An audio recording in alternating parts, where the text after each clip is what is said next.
Friends, हमारा next method है profitability index या प्रेजेंट वैल्यू इंडेक्स। इस मेथड के अंदर हमें सिर्फ जो नेट प्रेजेंट वैल्यू मेथड में हमने present value of cash inflow और present value of cash outflow calculate की थी, उसको सिर्फ हमें डिवाइड करना है। यानी present value of cash inflow upon में present value of cash outflow. Simple सा मेथड है। उसके नेट प्रेजेंट वैल्यू मेथड में हमने माइनस किया था, इसके अंदर हमें डिवाइड करना है। अगर हमें फैक्टर एक से ऊपर मिले या एक के इक्वल मिले तो प्रोजेक्ट हम एक्सेप्ट कर सकते हैं। एक से ऊपर हमें मिले तो हमें प्रोजेक्ट एक्सेप्ट करना ही करना है। एक में मिले तो भी हम प्रोजेक्ट एक्सेप्ट कर सकते हैं। तो ये हमारा प्रॉफिटेबिलिटी इंडेक्स है, जिसके अंदर हम present value of cash inflow और present value of cash outflow की रिलेशनशिप को चेक करते हैं।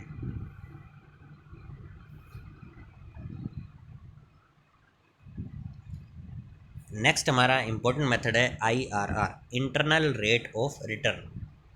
इंटरनल रेट ऑफ रिटर्न एक डिस्काउंट रेट है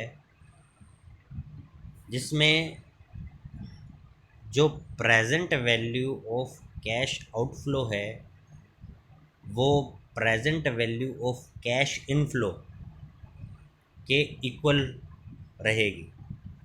यानी जो हमने इन्वेस्टमेंट की है 50,000 की, मानो हमने इन्वेस्टमेंट की है, वो हमारा कैश आउटफ्लो है। तो जो हमें कैश इनफ्लो आएंगे उनकी नेट प्रेजेंट वैल्यू 50,000 हो जाएगी, जिस रेट से वो क्या होगी, इंटरनल रेट ऑफ रिटर्न। यानी ये दोनों इक्वल होने चाहिए। जिस रेट से ये दोनों इक्वल होंगे तो वो हमारी रेट होगी IRR। और इसके अंदर नेट प्रेजेंट वैल्यू क्या होगी, ज़ीरो होगी। नेट प्रेजेंट वैल्यू ज़ीरो होगी। जिस रेट से दोनों आउटफ्लो और इनफ्लो दोनों इक्वल हो वो हमारी इंटरनल रेट ऑफ रिटर्न मानी जाएगी। और अगर हम इन दोनों को माइनस करते हैं तो हमारी क्या आती है, नेट प्रेजेंट वैल्यू। तो नेट प्रेजेंट वैल्यू इस सिचुएशन में क्या हो जाएगी, ज़ीरो हो जाएगी। तो डिस्काउंट रेट क्या मानी जाएगी, जिस रेट पे हमारे जो कैश इनफ्लो हैं उनकी नेट प्रेजेंट वैल्यू किसके इक्वल आ जाएगी, हमारे आउटफ्लो के, जो हमने इन्वेस्टमेंट किया है।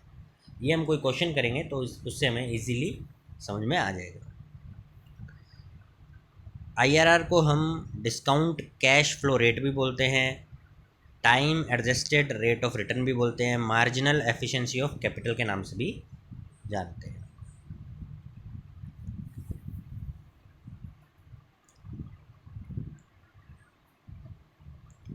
इस मेथड के अंदर अगर हमें कैश इनफ्लो जो है वो इक्वल होंगे, अगर इक्वल दी हुए हैं, यानी कि हर ईयर 10,000 हमें क्या हो रहा है, प्रॉफिट हो रहा है, तो इक्वल हुआ। अगर प्रॉफिट यूनिफॉर्म है तो क्या मेथड लगेगा, सबसे पहले हमें प्रेजेंट वैल्यू फैक्टर निकालना है। प्रेजेंट वैल्यू फैक्टर कैसे निकालेंगे, PV फैक्टर। इनिशियल इन्वेस्टमेंट जो हमने किया, यानी कि जो हमने आउटफ्लो जो हमारा कैश का, वो अपॉन में एनुअल कैश इनफ्लो।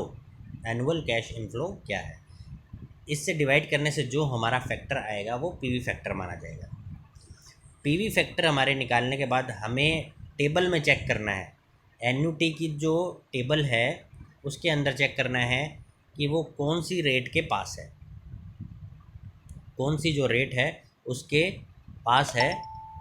फिर हमें ये मेथड जो है उसके अंदर उनकी वैल्यू पुटअप कर देनी। हम क्वेश्चन करेंगे तो इजीली हमें समझ में आ जाएगा। इसमें जो हमारा मेथड है, ऊपर PV फैक्टर निकलने के बाद हमें टेबल देखनी पड़ेगी। टेबल आपको गिवन दी होगी क्वेश्चन के अंदर, बस आपको चेक करना है टेबल में से। टेबल से हम चेक करेंगे तो हमें दो रेट मिलेगी, एक होगी LDR और एक होगी HDR। LDR मतलब में लोअर डिस्काउंट रेट, HDR मतलब में हायर डिस्काउंट रेट। दो रेट हमें उधर से मिलेगी। दो रेट कैसे मिलेगी, एक हमें उससे हायर लेनी है और एक उससे लोअर लेनी है, जो हमारा PV फैक्टर आया है।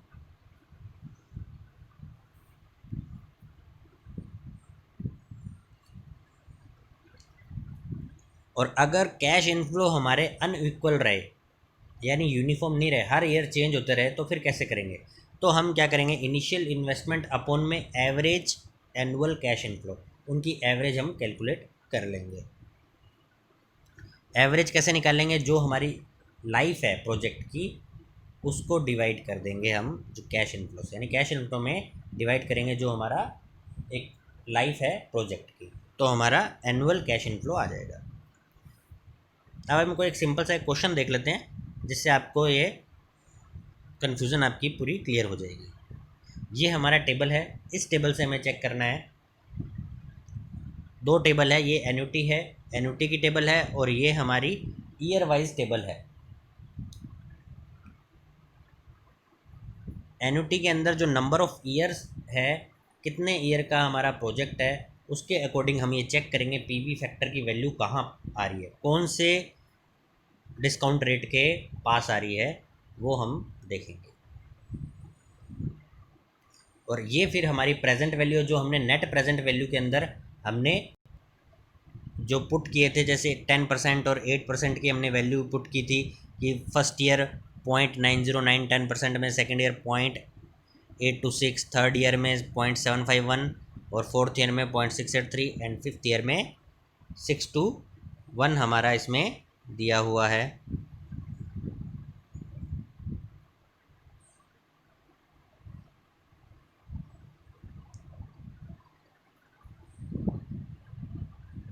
ये हमारी रेट है, ये दी हुई है, तो इनके थ्रू हम उनकी नेट प्रेजेंट वैल्यू कैलकुलेट करेंगे, जो हमारी रेट आई है।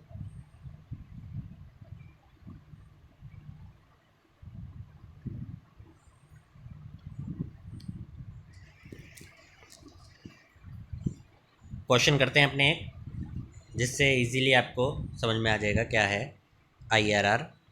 एक प्रोजेक्ट है, उसकी कॉस्ट कितनी है, 50,000, कॉस्ट है 50,000, और एनुअल कैश इनफ्लो है 12,522 रुपीज़।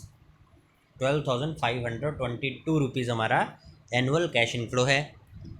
लाइफ हमारे को 5 साल दी हुई है, और हमें IRR कैलकुलेट करना है। ठीक है, तो इसके अंदर हमें क्या करना है, सबसे पहले मैंने बताया था प्रेजेंट वैल्यू फैक्टर हमको निकालना है। प्रेजेंट वैल्यू फैक्टर क्या आ रहा है, PV फैक्टर। तो इनिशियल इन्वेस्टमेंट हमारी है 50,000, और एनुअल कैश इनफ्लो है हमारा 12,522। इससे हम डिवाइड करेंगे तो 3.993 हमारा PV फैक्टर आता है। अब हमें ये PV फैक्टर चेक करना है, जो नंबर ऑफ ईयर्स के हिसाब से एन्युटी के अंदर, यानी एन्युटी के अंदर चेक करना है कि ये 3.993 कहाँ आ रहा है।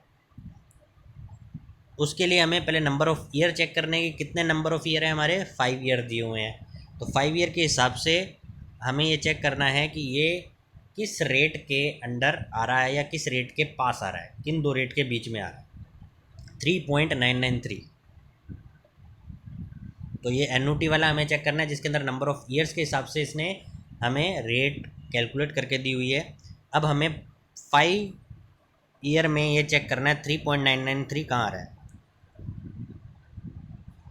5 ईयर हमारे पीरियड दिया हुआ है यहाँ पे, 5 ईयर ये रे, इस लाइन में 3.993 के सबसे पास में कौन सी रेट आ रही है, ये चेक करनी है। 3.993 हमारी एग्जैक्ट 8% में आ रही है, एग्जैक्ट रेट आ रही है 3.993। अगर यही रेट अगर 3.7 रहती, 3.75 रहती, तो हम क्या कैलकुलेट करते, तो हम ये चेक करते कि ये किसके बीच में आ रही है, ये आ रही है 10% और 12% के बीच में आ रही है, तो हमें ये दो रेट लेनी पड़ती। 3.75, 7.9 ये बड़ी रेट होगी, यानी ये हमारा LDR आ जाएगा, और 12% हमारी HDR मानी जाएगी 3.605। तो उसके हिसाब से हम IRR का फॉर्मूला पुटअप करते हैं उसमें। तो अभी हमें कोई फॉर्मूला पुटअप नहीं करना, डायरेक्ट 8% में हमको दिया हुआ है 3.993, तो हमारी IRR रहेगी 8%। 8% हमारी IRR रहेगी।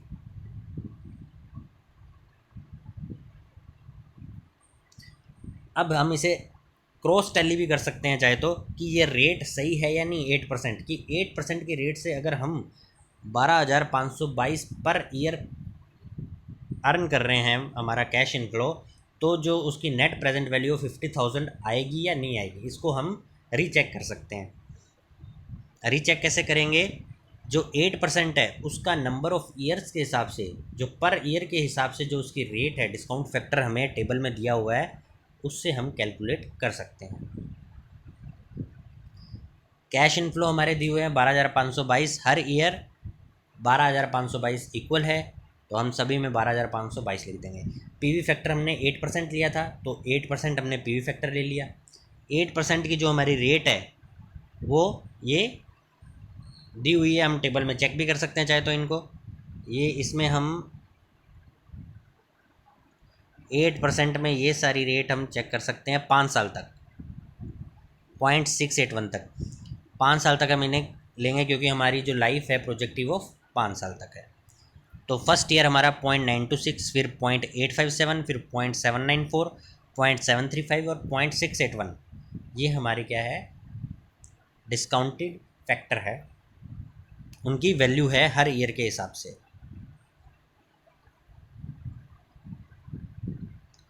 यही फैक्टर हमने इसके अंदर पुटअप कर दिए कैश इनफ्लो में। जैसे ही हमने पुटअप किए, देन हम इन दोनों को मल्टीप्लाई करेंगे तो हमारी नेट प्रेजेंट वैल्यू आ जाएगी, जो हमने नेट प्रेजेंट वैल्यू मेथड में कैलकुलेट की थी, same to same. First year, second year, third year, fourth year, fifth year, ये 5 सालों की हमारी नेट प्रेजेंट वैल्यू आ गई। अब इनका टोटल करेंगे तो क्या आएगा, 50,000 आएगा। 50,000 हमारा क्या आ जाएगा, नेट प्रेजेंट वैल्यू। अब देखो 50,000 हमारी नेट प्रेजेंट वैल्यू आई, और हमारा कैश आउटफ्लो कितना था, वो भी 50,000 था। दोनों इक्वल हो रहे हैं, यानी 8% की रेट हमारी करेक्ट है। ये आपको क्वेश्चन में टैली नहीं करना, ये जस्ट आपको मैंने दिखाया है कि हमने जो आंसर निकाला है वो सही है या नहीं है। क्वेश्चन में अगर सीधा आपको टेबल दी हुई है तो आपको देखना है 8% के बराबर इक्वल आ रही है 3.993, आपका आंसर 8% है। तो ये हमारा बिल्कुल इजी सा क्वेश्चन था IRR का।